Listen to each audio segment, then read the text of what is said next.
Tinotenda Zimbabwe 27 minutes past 9 ndo pafika nthawe pali manje Papa Isabel vapindira ka mu studio pozo ziri kufamba ere ziri seko mwana wa kudimba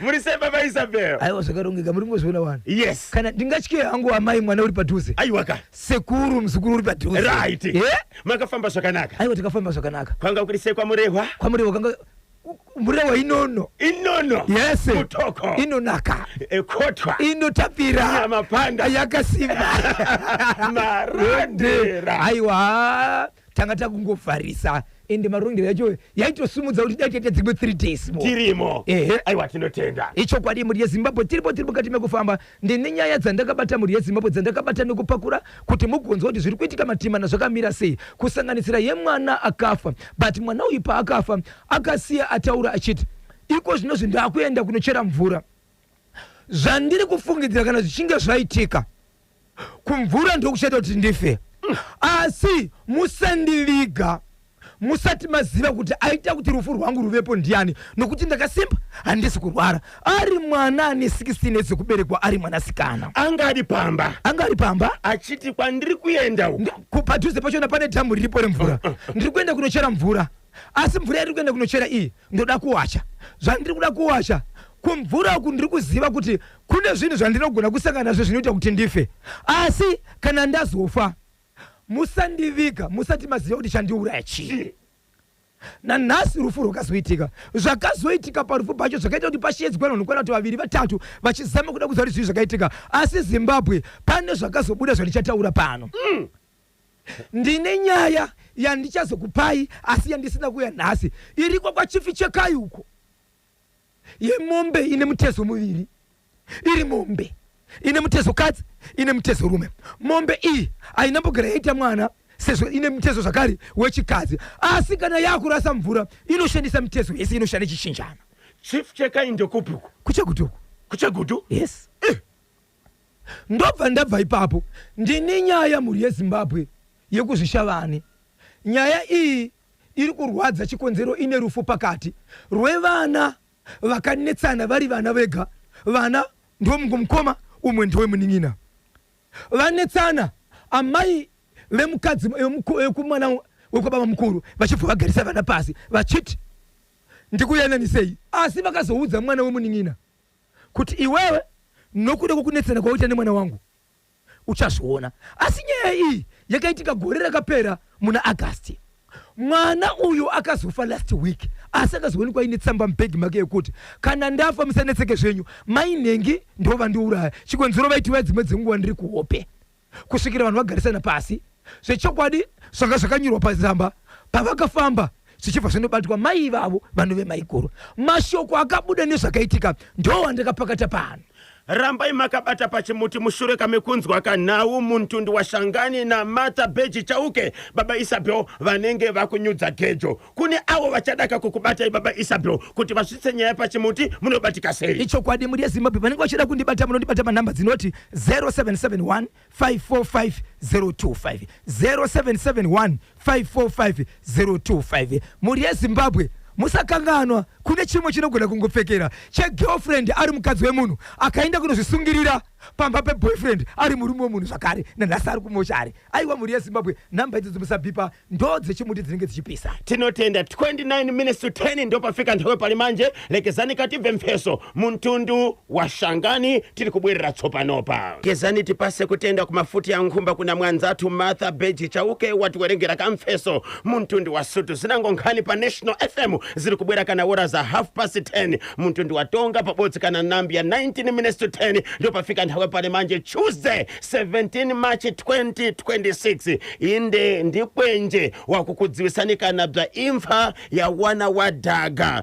wakuyamba ndi Comrade Cosmas Chiringa the late permanent secretary for Harare Metropolitan Provincial Affairs and Devolution amweoka aratisia akapaswa ulemo wa gambara dziko pabodzi kana Major General retired Herbert Chingono pabodzi kana Comrade Elson mupamaonde awo achapendesewa ka ntsiku ya Monday next week ku National Heroes Acre wense ali atatu apaswa ka ulemu wa gamba la dziko mambuyo kama kupenengura kana kona kusenza na mphamvu kumweko kwaletira ka dziko la Zimbabwe tichikumbuka ganyu radapata lekezani kati tinthumule kanyumbu kanithewera ziri kuita kudiyana ziri kuita kunyanguta na 10 minutes to 10 pa National FM ndimi kama ifamba muchiti ye boso ichorova kadimbare muswe Sunday kune Battle of Zimbabwe. Alright, ndikubatsire mzukuru. Vanogona kunge vakabuda vane mapoints akafana na Cedro. Okay. But vanoziva mutambo. Muridzi wepamba akaremerwa. Kaibi ukasvika kumba kwangu mzukuru. Ndini chaziva kuti kona ine beura ndeipi. Kona ine zvinobaya ndeipi. Iwe uri muyenzi. Unogona kuda kutiza uchitomhanyira mugomba. Isabero makati Highlanders iri kurova Dynamos. Nezvakabuda izvozvo so far Highlanders inofanira kuendeswa pamusoro. Baba Isabero makati iboso. Mukadroweswa here pamapenyu. Chamenya Dynamos. Izvo kuti zvakaita sei makati icharova Dhimbare. Asi tikada kutaura nezvemutambo asisiri zviri mzukuru. Shuwa pamba pako. Pamba pako pokuita sei. Pokuita sei. Makati Highlanders icharova Dynamos. So Baba Isabero. Muruzizero kuti Dynamos yakaenda kumbako ikanorangwa. Ndo zvinofana kuti munhu pamba pake izvozvo. Pakuita sei. Kuti pamba pako rowa munoitsiwa Dynamos. Yeka hono zvayakaitwa pamushapa yakudai waterboard ikaita ikoko. Mirai mone. Dynamos pari kuenda kontutu. Koblawayo. Kupapa Fields 3-0. Uku kupupa kako. Mark my words. 3-0. Mukoba kebi pane zvanoda kutenda. Pa game reDynamos neHighlanders. Vana veZimbabwe makadadisa. Tajaira kuona ground rakazara sezvizvi. Pamabhora anotamba kune dzimwe dzinyika kunze kwenyika uko. Iko zvinozvi tuma video letu tototichengere kukandira munhu ari kunze kwenyika kuti tarisaone kuZimbabwe. Battle of Zimbabwe. Dynamos Highlanders. Itimu hombe manidze haiwa zvakarongeka muri yeZimbabwe. Haiwa katinotenda. Mangwanani.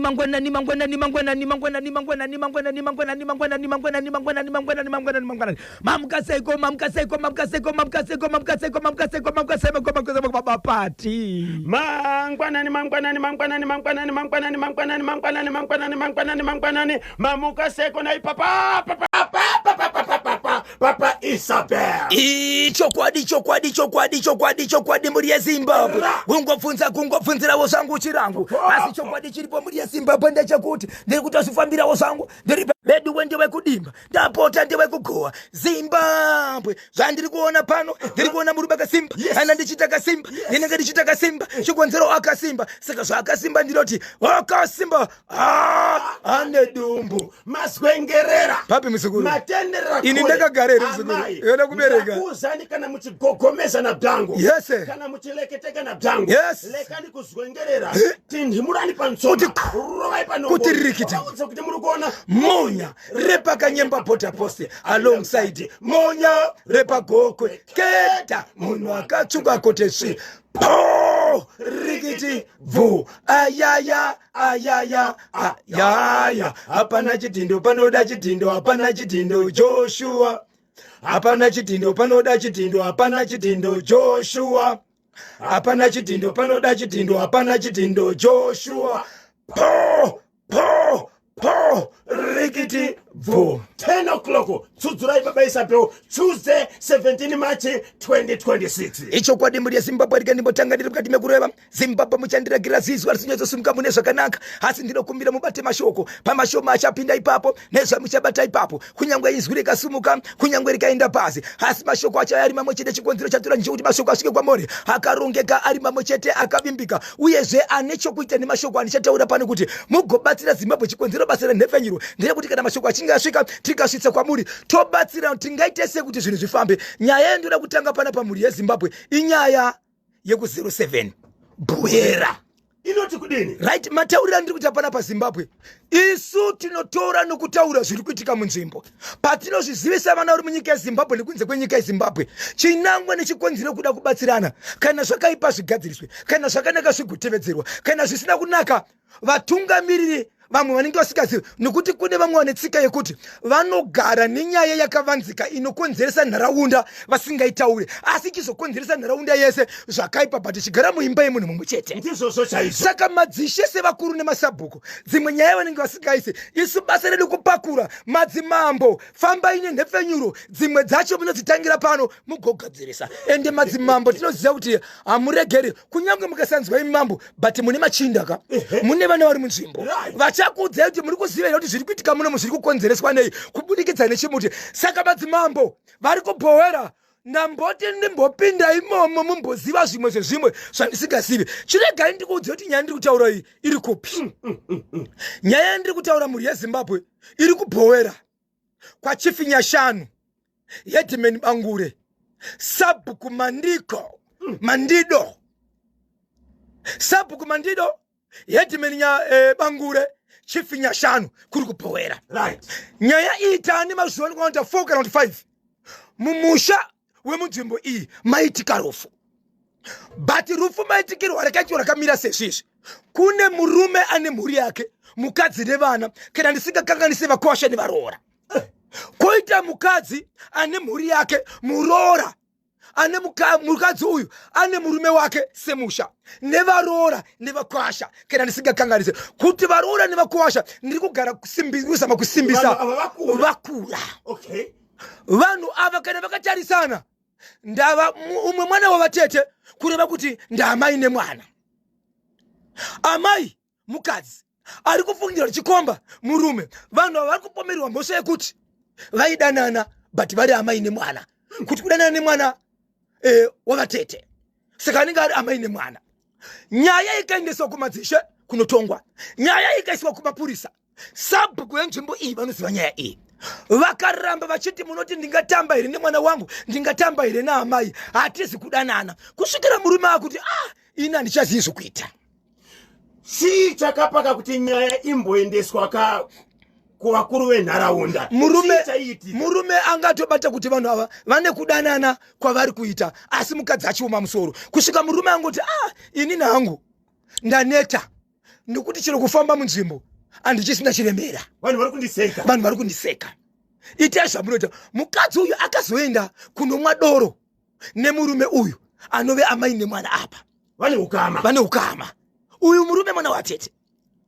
Zvadaro inzwai Zimbabwe. Vari mukati mekudanana kudaro vane kunetsana kwavakazoita ivo vari vadiri.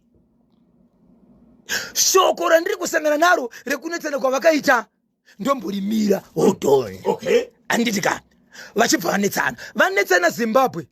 Murume akabva atoti ini ndakuenda kumba kwangu, ndobva aenda kumba. Achibva aenda kumba, aenda kumba kudaro mangwana makuseni murume achimuka kuseni achitirega nditendere ruvanzi rwangu, achibva aona mukadzi uya vanove amai vaya vari kunzi ndo vari kudanana nawo vakazvisungirira pamuti ipapo. Apo nezuro vaimbomwa vese. Ari kuona munhu akasungirira anomhanya kuudza hama munzvimbo, anomhanya kuudza vakuru venzvimbo. Hama dzinomupindura kuti takambokuudza kuti kudini nyaya ishi. Wona nhasi zvaitika. Vanoenda kumapurisa. Zimbabwe munozviziva kuti kana munhu achinge akazvisungirira mapurisa kana vakasvika vamwe vanokava, vamwe vanorova, vamwe vachipopotera. Iye mapurisa vasati vaita zvavakaita akazeya ari patambo, tambo ichibva dambuka ega, haina kuita zvokudamburwa. Ndiye rikiti mukadzi akasungirira ko. Ndiani akazeya kusvikira tambo yadambuka? Chitunha chiri mudenga. Handichifuna kuchekwa netambo. Tambo inofana kuchekwa nebanga ka ichidonha pasi. Chakabva chazeya chega, mapurisa asvika pasina maminitsi ndobva chadonha pasi rikiti pfu. Zvakashamisa vakawanda, mutumbi uchibva takurwa, mutumbi uchibva waendeswa kumochari.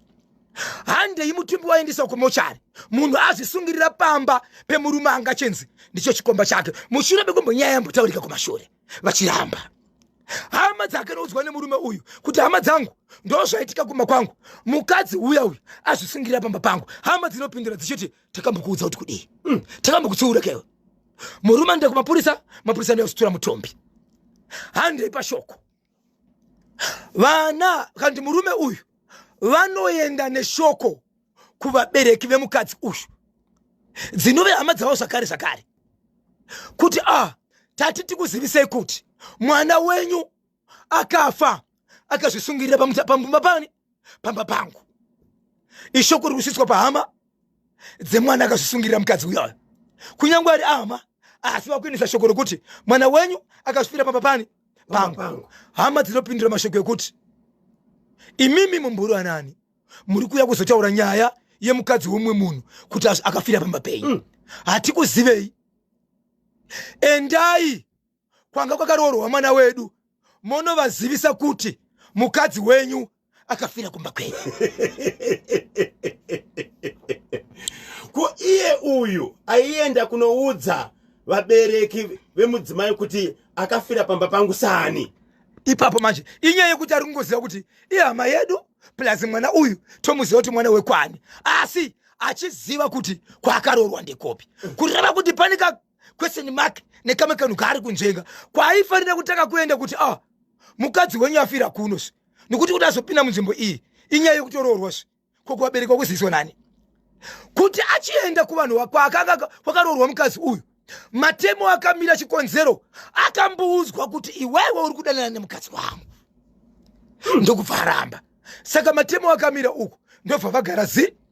Paakadzoka kubva kupi kuvabereki vomwana ndobva agara zi. Hama dziri kuti shamwari handiini nyaya iyi tonoudza kwakaroorwa munhu murume uyo akuramba akutya. Handei kwamambo akutoudza hama kuti kana muchaenda kwamambo endai mega ikozotama 5 days mutumbi mochari. Hapana nyaya iri kuitika. Indove nyaya yekuti musha uyu wakasviba une rufu but mambo havasi kuziva chimina chiri kuitika munzvimbo ishi. Ndakudzoka kuna Sabhuku kuti nhai Sabhuku, ko muri kugara nenyaya iyi mumusha menyu mune rufu rine 1 2 3 4 5 days mutumbi uri kumochari. Mambo vasingazivi, hama dzemunhu dzakagara kumba kwadzo, varidzi vemwana akafa vemukadzi akafa vari kumba kwavo, wacho ane pamba pakafira munhu vakambogara. Muchasvika rini mumusha makasviba? Mambo havasi kuzviziva. Hakuna shoko rakaenda. Sabhuku ari kuzviziva. Sabhuku ari kuzviziva mumusha make. Sabhuku uyu tombobvisa nyaya yekutya nokuti murume uyu anozivikanwa nenoizi rekutomborwisa kunyangwe Sabhuku pachake kunyangwe nemashoko pasina maoko. Iye wokufirwa nemudzimai. Iye wokufirwa, aiwa. Iye tomutika akafirwa negirlfriend pamba pake.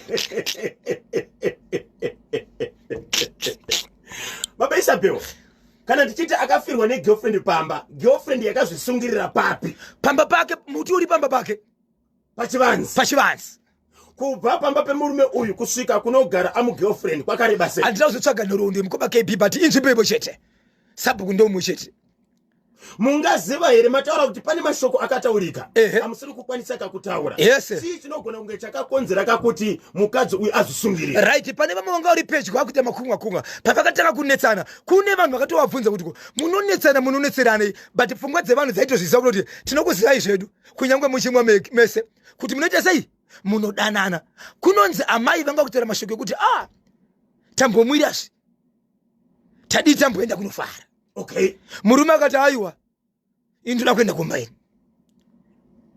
Ndobva vanetsana murume achienda mukadzi achienda, asi mangwana kuseni vachibva vazooneka mukadzi anga kuda mashoko kuti dai tambonofarasvi sevanhu vambodi vambomwira. Vese vari vaviri vanozikana nokumwa ende makuhwa nemashoko achibuda mushure chero mekumbonongedzerwa kuendesa kumasabhuku kuendesa kumadzishe nenyaya yekuita sei yekuti vari kudanana. Havana kumira kumwa vese, vaingomwa vese pachena. Okay. Mudzimai anotobva kumba kwake kune murume wake. Yes. Achienda kunomwa. Murume achisiya mhuri yake achizomwa. Mati ukama uripo pakati pevanhu vaviri ndoupi?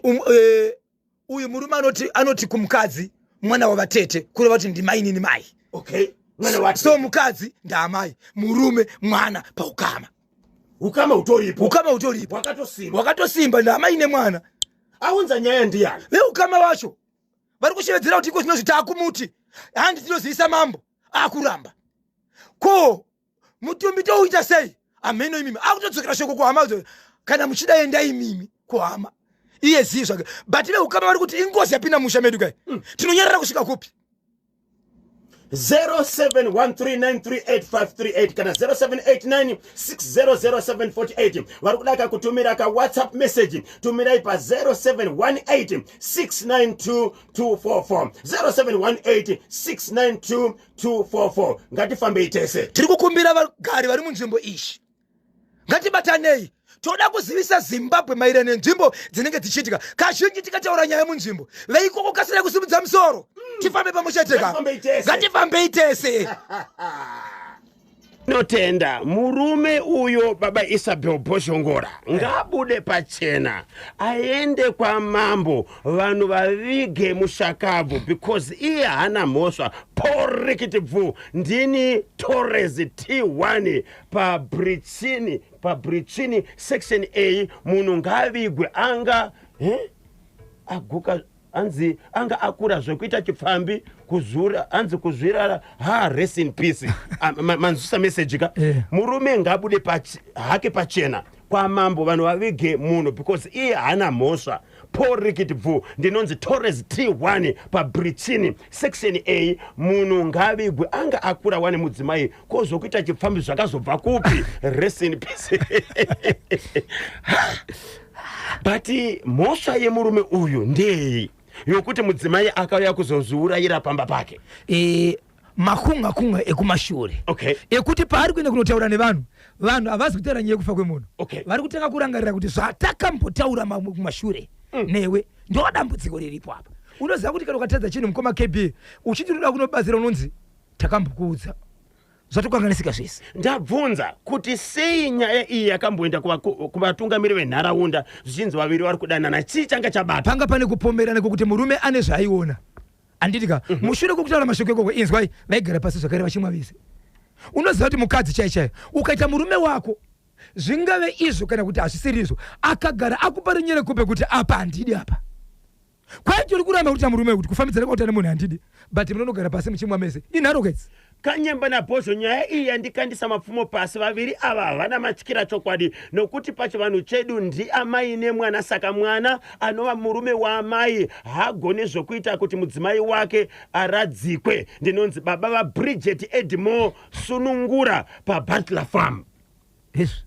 0713938538 kana 0789600748. Baba Isabel Zimbabwe Mano King Mambos vari kuti iwo dzimwe nguva unogona kakuramba asi Mwari vanogona kuda kukunyadzisa nezvakaitika apa. Vaimboudzwa vaimbobvunzwa vachiramba. Ende kuzisungira kwemunhu pamba pake munhu ari pamba pake miti yakawanda kuzisungira papa chino chiradzi chokuti panapa ndo paita kuti pane munhu aita kuti ndizviuraye. Saka murume uyu ngaarege kuomesa musoro ngaende kuvakuru venharaunda kuitira kuti nyaya isvike kwa mambo mushakabvu aradzikwe kana pane zvinenge zvida kubhadharwa pabhadharo upenyu huenderere kumberi. Asi anobhadhara kupi kwakaroorwa mukadzi here kana kuti kuvabereki vomukadzi. Ipapo manje regai katidzoke chifukwa chakuti nthawe zatu go pana 28 minutes to 11 lekezani kativemfeso muntu ndiwatonga pabodzi kana Nambia na Lucy Ngosolo. Minutes to 11 papa Isabel regai katizonzwa kuti vamwe vanoti kudini kubudikidza kane ichi chokobohera 07 chamai ava vakazvisungirira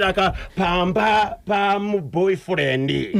Asi izvozvi mutumba wasati wavigwa uri kumochari. Mambo havasati vaziviswa vanatezvera vasati vauya kuzoona mutumbi womwana wavo. Aiwa havasati vaziva.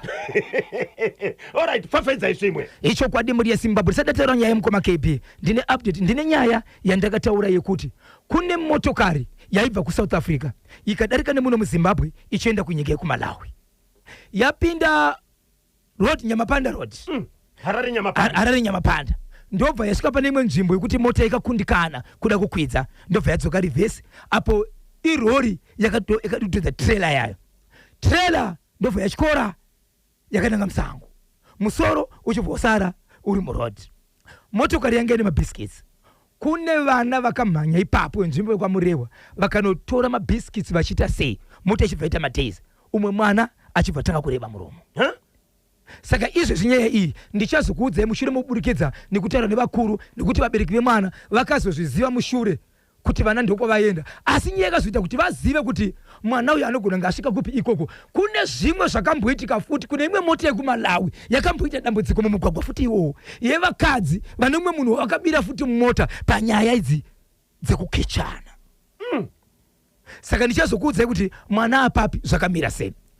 Nyaya ndoda kutaura pana pamuri yeZimbabwe ndeye kwaBulawayo kunonzi kwaChifindlakama. Ye mwana ane 16 years kuberekwa. Mwana uyu nzvimbo iyi ine dhamu rinoitwa magadheni, but magadheni aya akatenderedzwa akatarisa muromo wawo kune gadheni, kwakatarisa kupi kunove ndiko kune mvura. So zvinoita mvura iyi ndiyekuti kana yakawanda vanhu vanogona kutovaka magadheni awo time mvura yakawanda inogona kunotangirawo magadheni yozotaka kudzika, but painotaka kudzika sekuti kozvinotaka kuenda munguva yekuti mvura yakudzikira inenge ichibuda magadheni ichienda kure negadheni. Vamwe vanovaka vachidzokera kupi kumberi kwegadheni.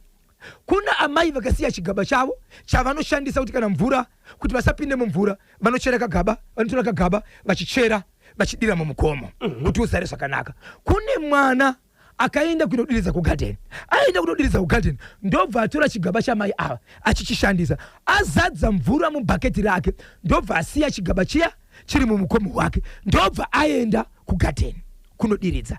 Ndokuzobva imomo akatakura mugomo usina mvura achienda kumba achibva siya chigaba chiya chiri mugadheni mawu. Mai vakuda kunochera mvura vari kutsoka chigadheni kaba vari kuchishayiwa. Magadheni munozviziva kuti haisi building inofanira kuti musaone mukati munoona. Vakazodongorera ndokuona kuti chigaba chavo chiri imomo. Mwana atoenda mangwana vachibvosangana nemwana wakati wakandikonesa kudiridza zvandaida. Pandaifanira kudiridza mabhaketi anokwenda kuita 15 kana 20 akazoita 60 ndokuti bhaketi rangu raisazara ndaingoti ndikachera ka 1 ndoenda nehafu chokuzadzisa hapana. Saka iwewe ndichaona kutamba newe.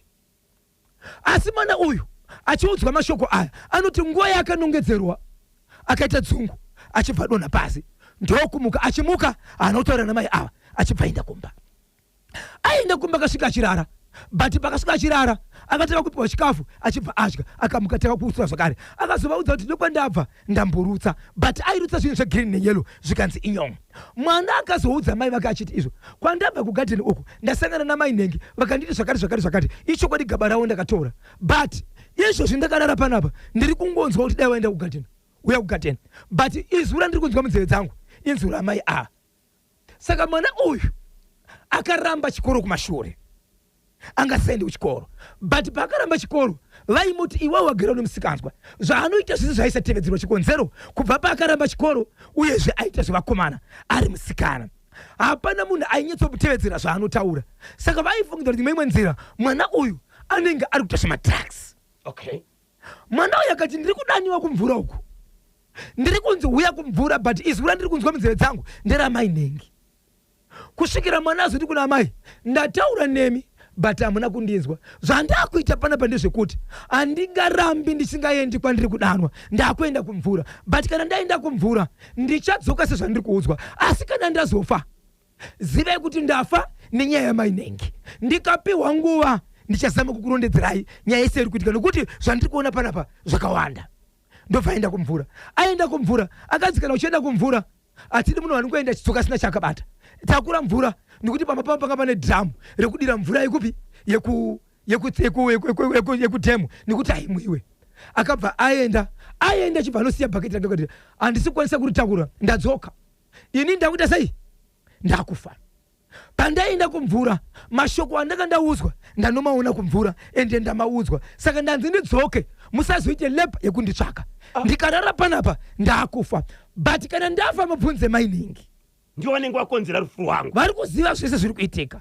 Mwana achibva arara mwana ndokutanga kurutsa akarara, ndokutanga kurutsa akarara. Zvikanzi ane mwana kuchipatara, ndaifunza kuti rainhema vakanzi kunoendesa kuchipatara muri kundiendesa, but muchazotsvaga motokari inonditakura. Muri kupedza nguva. But umwe mwana akanga aripo munext door akati kana atofira pano muchangomutakura still kuti aendeswe kupostmortem.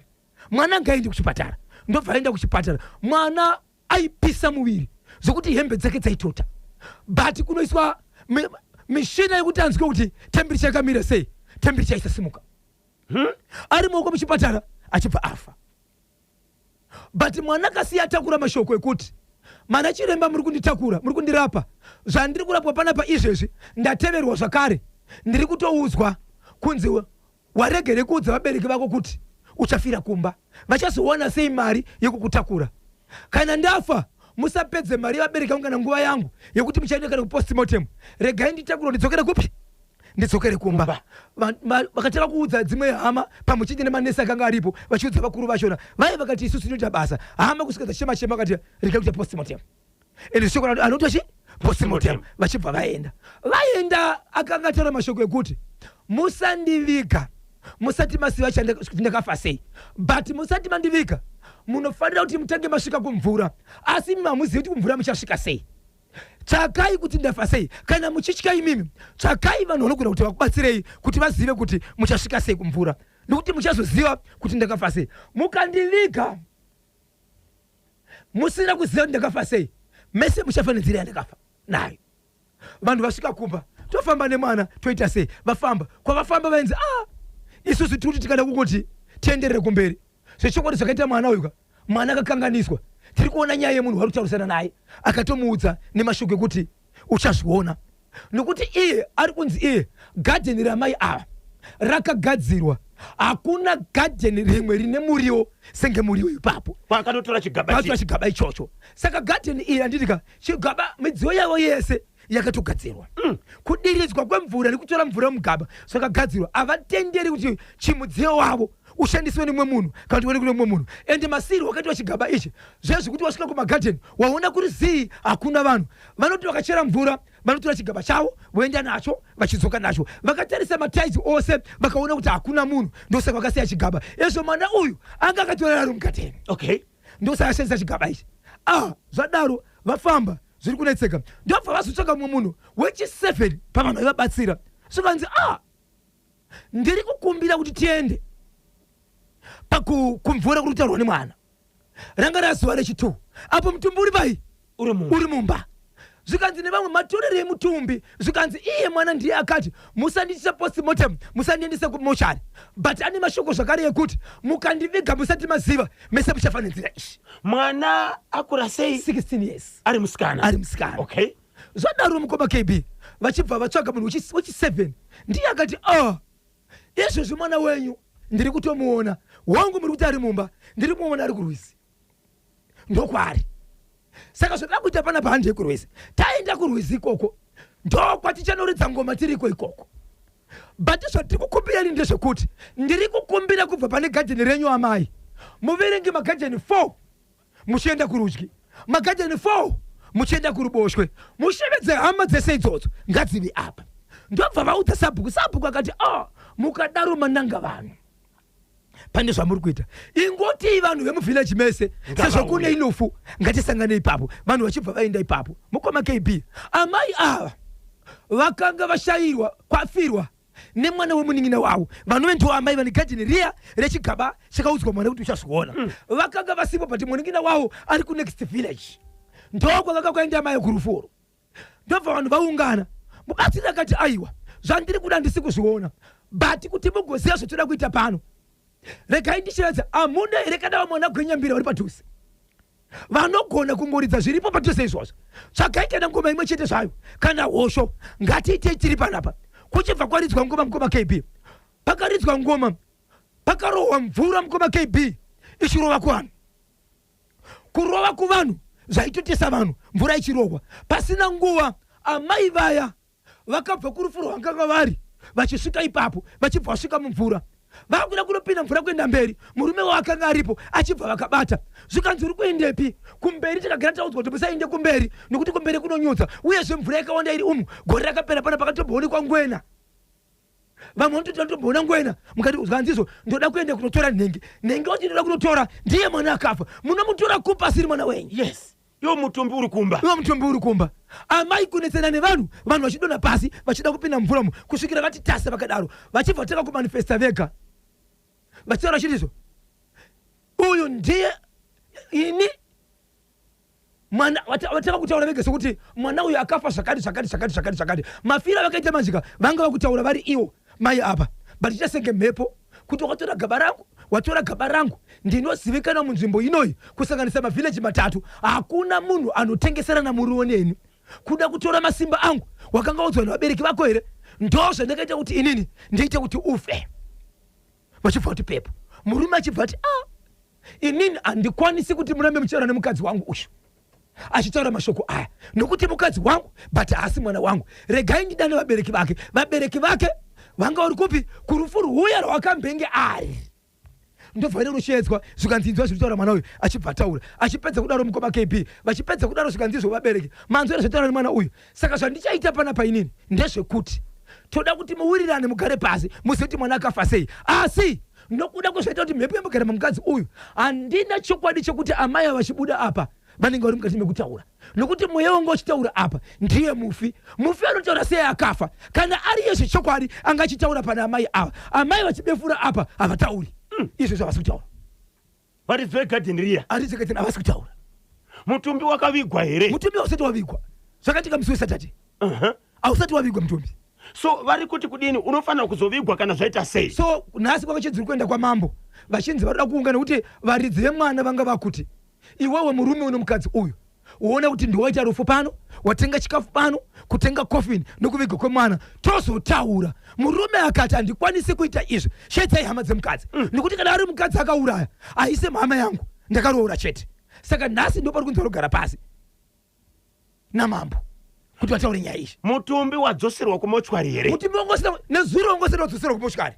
Vachiti vakataura nhasi vagoviga mwana uchinzi mutumbi wanote sei wada kukanganisika. Saka tichanzwa pazuva nhasi muri yeZimbabwe kana mambo wauya pambapa chii chaitika, asi amai vachona havasi kutaura. Handizivi kuti matara acho kana achiitwa achaitwa sei nokuti mai vati sei havasi kutaura. Asi mubatsiri achiedzera nyaya yekuti mhepo iri kuti mhepo kuti mai vataure ava vanogona kutaura chete kana tasunungura mhepo, nokuti mhepo takasunungura apa ndiye wakafa. Saka izvozvi kana akafa anotaura sei apa? Akataura nekuda kwezvatakaita.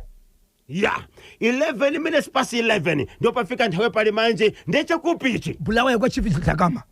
Bulawayo Chief Dhlakama vakabata chimuti kwa Bulawayo kwa Chief Dhlakama. Kana muchiziva nyaya iyi famba inesu pa WhatsApp 0718 692 244 0718 692 244. Tinaoka baba kwaramba mu studio Rikiti ndikuona pane vakawanda vari kutsvaga kanhamba dzemunhu akabatsira mwana wekufira kumvura, mwana wekutora chigaba kugadheni chokubulawayo. Chokwadi mukoma KB ichokwadi muri yeZimbabwe. Pane nyaya mukoma KB yatinozogona kuya naye mangwana yemunhu agodobori anga achifamba achishandisa zita rimwe munhu kuti ndini godobori nhengi.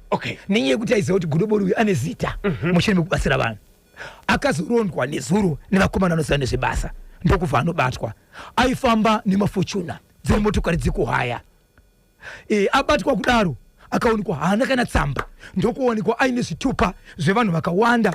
Ende pari kufungidzwa zvakare kuti murume anga kuzvita godobori, mukadzi achizvita godobori, asi mukadzi ndiye aishandisa zita rimwe mukadzi anobatsira. Ndokubva abatwa. Uyu wechirume akaonekwa ane mapepasi anoratidza kuti atori godobori, ende ane mapepasi akari kuratidza kuti akamboshanda muchipurisa. Ane zvitupa zvakare zvemazita evamwe vanhu zvisiri zvake. Mhosva dzacho dzakawandisa. Saka izvezvi zviri kumapurisa vari kuita basa achishandisa zita rimwe munhu iye ari mumwe munhu. Saka izvezvi nyaya idzi dziri kumapurisa. Ndichataura zvakare nyaya yekuHondi Valley yaHeadman vari kuti munhu akada kusimbisa pamba pake aita mari yake akachera mugodhi unonzi unobhadhira $200 yekuti uchera mugodhi pamba pako. Ukada kuzoisa matepi yekuti uchipfawo chidhorobho kumba kwako kusimbidza nzvimbo yako unobhadhira $200. Kana wada kunoripota kuti ndo zvandaku kubhadharisa uchazogara munzvimbo mani uchitungamirirwa nani? Unofanira kubhadhara padevelopment yaunenge uchiita pamba pako.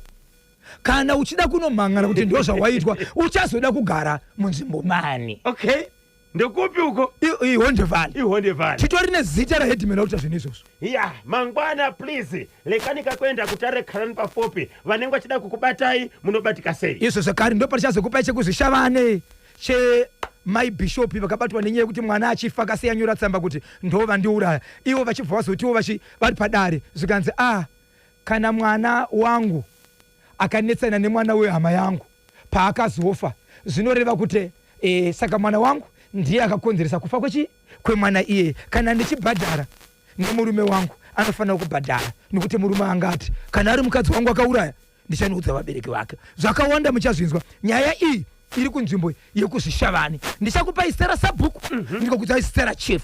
Nemhaka yetichidaro kuti muve nehumbowe pari kuitika zvinhu. Ndizvo chaizvo. Asi zvinorwadzisa nekuti vari kupomerwa mhosva vatori bishopi veimwe sangano. Right. Musakangana kuti Zimbabwe senior national team maWarriors vakakokwa ku the Four Nations International Tournament ichatambirwa ku Francistown Botswana kubva 23 kusvika 31 March 2026 uko kune nyika dzinosanganisira iyo Zimbabwe maWarriors, Botswana, Zambia pabodzi kana Malawi. Tinowashowera ka rombo rakanaka pavachaenda ka ikoko. Pamitambo yakatambwa nezuro ku England, Brentford versus Wolves, mutambo wakapera ka 2-2. Spanish La Liga Santander, Rayo Vallecano versus Levante ukapera Rayo Vallecano 1 Levante 1. Kuzoti ku Italy Serie A, Cremonese versus Fiorentina, Cremonese 1 Fiorentina 4. Musakangana kuti Casolaga Premier Soccer League midweek fixtures, match day number 3 Wednesday 18 March 2026,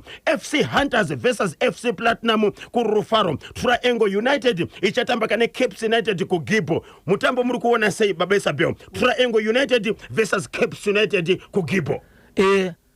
Ndinoda kuti nditaure. Shoko riripo izvo zvindira kuti Cape United ichaita 5 mawin. Kana kuti ndingazokona kuziva kuti draw kana lose sai papi but pa 7 games ine 1 lose kana kuti 1 draw. Mamwe ese achangari mawin. Hard Rock versus Chicken ini kucha Wanda kukwekwe ngezi Platinum Stars versus ZPC Kariba ku Baobab, Tau 1 versus Simba Bora ku Ascot, Iposo Highlanders versus Mozi ku Barberfield Stadium ndi mangwana uyu Thursday 19 March 2026, Bulawayo Chiefs versus Dynamos ku Barberfield Stadium, Manica Diamonds versus Scotland FC ku Gibo, then Herentos College versus Agama ku Rufaro. Kana 0789 600748 tinzwe kuti munoti kudini ko vadiwa vaterere manyama. Yes paita munango pantedwe. Hello National FM. Hello Murise. Mushe murise. Bobo. Ngatitaure tinzwe tikutarana nari kupi? Makbenga vachitungiza. Makbenga.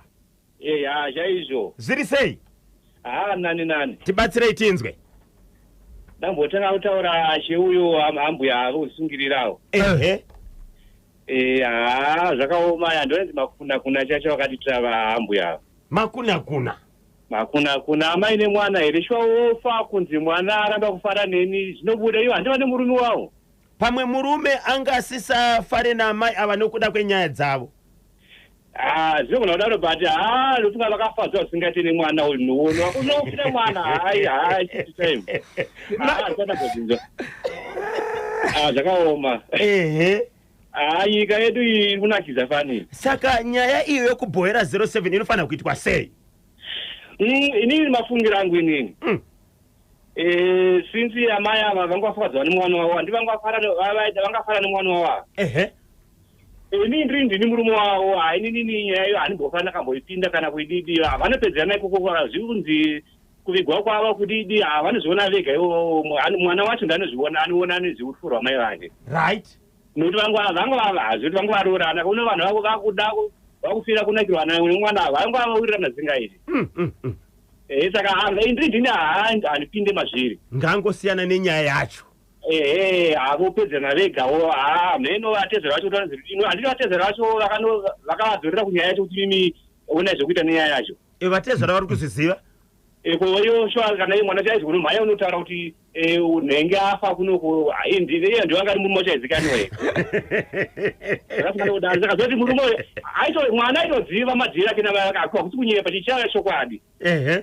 Nokuti dai chizi kungosungirirawo zvekuti munhu angosungirirawo muyadhi mavo pasina madhiri aripoka inotaura kuti murume wacho kuti ndozviripo. Saka iye akatoziva kuti hapana. Kozoitawo amai avo vane uroyi masikati machina amai ava zvakaoma neuroyi wacho wanyanya zvenyu. Zvakaoma kani? Zvakura mwana ndanzva mwoyo wangu wamira nenyaya yako dzakumira kwomwoyo chaicheko zvakaoma. Ndokudara uroyi haude kudaisiwa zvakaoma. Asi dai mubatsiri uyu zvaita kaamai ava dai vangopfuura vapfuurawo sezvakaita mumwanawo. Moda kuti mubatsiri aite sei? Atopfuudzawo amai ava zvingoitawo draw. Nokuti izvo zvazvina kumira zvakanaka havasi kugona kutaura kaamai ava. kutaura azvinabasa ndavatorega kana kutofamba kana kudii kana kutodya zvitori nani. Zvinorwadza fani. Ingomutsa nekusweresa vaviri vatatu mukoma Makubenga. Alright, tangomurisa mhuri yangu Andronicus Precious na Charmaine neAinos mbana wangu na Betty na Precious mukuru wacho futi zvese mhuri kuMakubenga na madhamu vangu chiti muri sei. Noti kwavari ndamumurisawo ana Sabhuku Kraimoso uchingurunguru karoi uko kuti garani nevanhu zvakanaka Sabhuku vanhu avo vanhu. Handizvozvo. Tinotenda. Ndinoti Sabhuku garaiwo nevanhu zvakanaka vanhu.